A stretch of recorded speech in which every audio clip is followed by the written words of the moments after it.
Sa mundo ng Hunter x Hunter, marami ng laban ang tumatak sa isipan ng mga fans, pero may isang matchup na hanggang ngayon ay napag-uusapan pa rin, ang labanan ng dalawang misteryosong karakter na parehong kasapi ng Phantom Troop, ang magician na si Hisoka Moro, at ang assassin na si Illumi Zoldyck.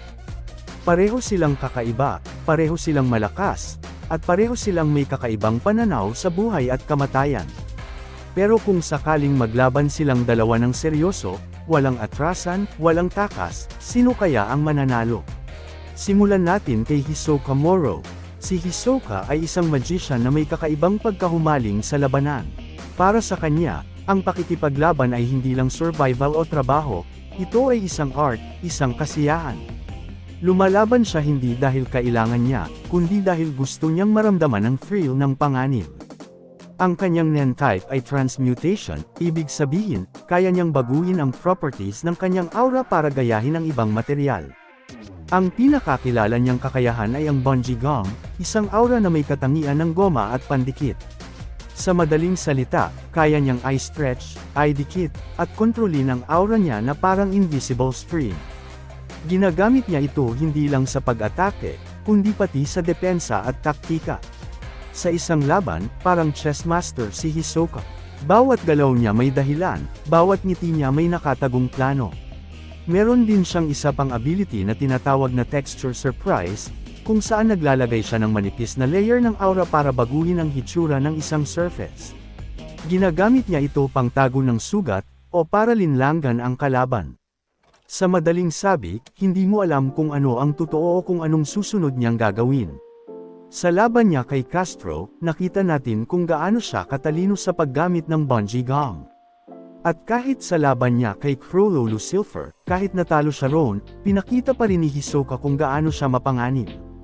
At higit sa lahat, kahit patay na siya, nagawa pa rin niyang buhayin ang sarili niya gamit lang ang Bungee Gum.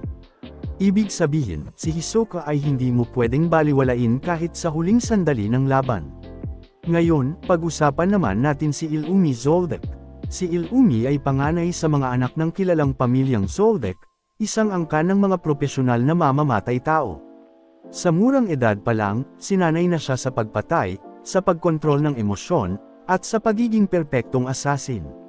Ang Nen type niya ay manipulation, at ang pangunahing sandata niya ay ang mga karayom o needles na ginagamit niya para kontrolin ang katawan ng iba.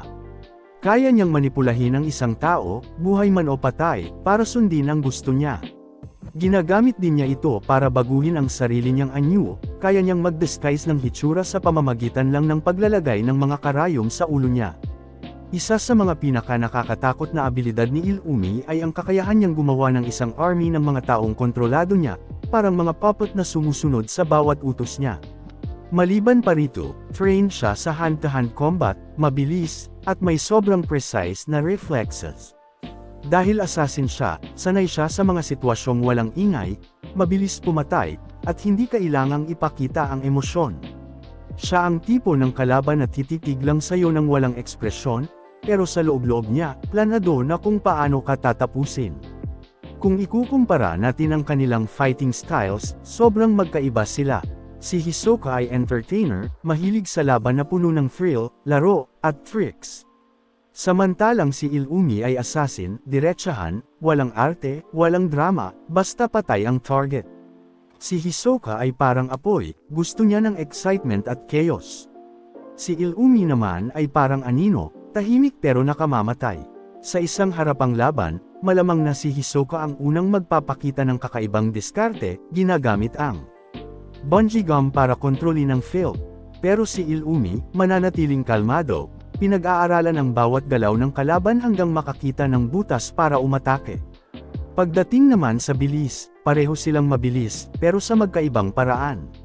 Si Hisoka ay mabilis mag-react at mag-adjust sa laban. Si Illumi naman ay mabilis sa execution, isang maling galaw mo lang, tapos ka na. Sa Nen control naman, mas versatile si Hisoka dahil kaya niyang gamitin ang Bungee Gum para gumawa ng traps, pang-attack, at pang-defense. Si Illumi ay mas precise, bawat karayom niya may partikular na gamit, pero hindi niya kayang eye stretch o baguhin ang aura niya tulad ng ginagawa ni Hisoka. Sa intelligence, pareho silang matatalino pero sa magkaibang approach. Si Hisoka ay improviser, mabilis mag-adapt kahit biglaan ang laban. Si Illumi naman ay planner, gusto niya ng kontrolado at planadong sitwasyon. Kaya kung biglaan ang laban, mas lamang si Hisoka dahil sanay siya sa chaos. Pero kung may paghahanda, mas delikado si Illumi dahil kayang-kaya niyang planuhin ang bawat galaw bago pa magsimula ang laban. Isa pa sa pinakamahalagang aspeto sa labang ito ay ang kanilang isipan. Si Hisoka ay sadista, nakakakuha ng saya sa laban. Gusto niya ang thrill, gusto niya ang sakit, gusto niya ang panganib.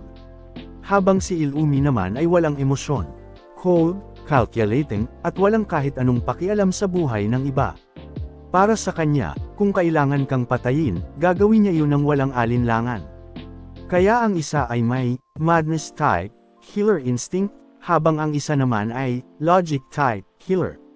Ngayon, kung talagang maglalaban silang dalawa, depende sa sitwasyon kung sino ang mananalo.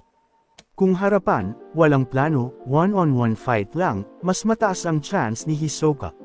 Dahil sa creativity niya, sa unpredictability ng bungee jump, at sa kakayahan niyang mag-recover kahit sugatan, kayang-kaya niyang ipitin si Illumi sa mga trick at traps niya. Mahirap din para kay Illumi na kontrolin si Hisoka, dahil sobrang unpredictable nito at sobrang alerto sa bawat galaw. Pero kung assassination setup, kung saan hindi alam ni Hisoka na siya ang target, mas malaki ang advantage ni Illumi. Dahil bilang isang Zoldyck assassin, kayang-kaya niyang tapusin ang laban bago pa man magsimula. Isa pa, sanay siya sa mga sitwasyong hindi harapan. Pwede niyang gamitin ang mga puppet niya bilang distraction, habang siya mismo ang papatay kay Hisoka mula sa anino. Kaya kung pag-uusapan natin ang final verdict, masasabi nating depende talaga sa senaryo. Sa harapang laban, mas lamang si Hisoka. Sa assassination at long-term setup, mas lamang si Illumi. Pero kung pareho silang seryoso, parehong walang limitasyon, at parehong gustong patayin ang isa't isa, sigurado akong magiging isa ito sa pinaka-epikong laban sa buong Hunter x Hunter universe. Parehong baliw sa kani-kanilang paraan, parehong matalino, at parehong hindi natatakot sa kamatayan. Hisoka ang apoy na gustong masunog sa thrill ng labanan, habang si Illumi ang anino na kayang patayin ang apoy kahit hindi mo makita kung saan siya nanggagaling. Sa huli, siguro ang tanong na lang ay hindi kung sino ang mananalo, kundi kung gaano karaming beses silang pareho pang babangon bago matapos ang laban. Dahil sa dalawang to, walang siguradong panalo, tanging dugo, ngiti, at katahimikan lang ang iiwan nila pagkatapos ng laban. Pero ikaw, kung ikaw ang tatanungin, sino ang pipiliin mo? Si Hisoka na baliw pero mapanganib, o si Illumi na kalmado pero nakamamatay? Comment mo sa baba kung sino ang tingin mong tatapos sa laban na to, at kung gusto mo pa ng mga ganitong malalim na anime battle analysis, huwag kalimutang mag-like, share, at subscribe.